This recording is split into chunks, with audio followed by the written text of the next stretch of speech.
In writing the first chapter of my novel, Silica Transition, I tried to imagine what the best possible version of a modern cross-reality game experience would be.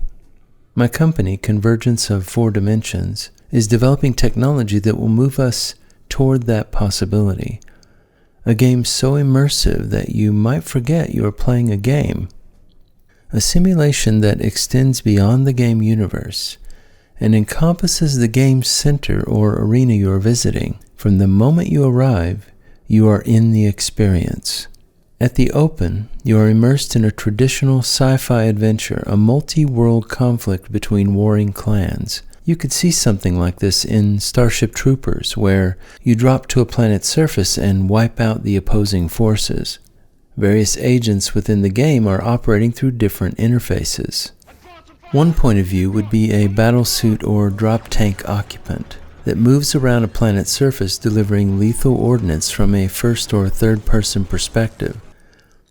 That POV could be a player in a simulator pod at a family entertainment center, or someone using a mouse and keyboard at their home computer. Another player might be marking enemy forces and objectives from their mobile device. Using a satellite map POV, scrolling around the battlefield with a god's eye view, marking waypoints for their clan members. They could also capture video from third-person tower cameras and broadcast play-by-play videocasts as frontline reporters.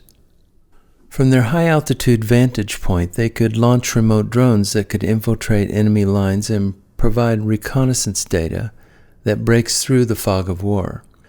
Of course, the enemy will be watching for this, so stealth will be a critical component of their ingress. A third player option could be from a VR/AR headset perspective that defends a base from incoming attacks, a missile command in 3D point of view where you are marking locations for defensive strikes against incoming missiles or drones. And you'd be choosing which weapons should be used in that counterstrike. Finally, upon resolution of the conflict, all parties would be rewarded with dropped resources from the battlefield. Shares and experience would be distributed based on level of involvement. After the battle, players within the arena could watch other teams continuing the eternal conflict from a high observation tower where, like gods on Mount Olympus, they can cheer on their champions from above. Watching the progress in science and technology over the last few years, it is not hard to imagine that the bulky headsets and simulation pods of today will soon be replaced by non-invasive nanotechnology injected or implanted beneath the skin of future gamers.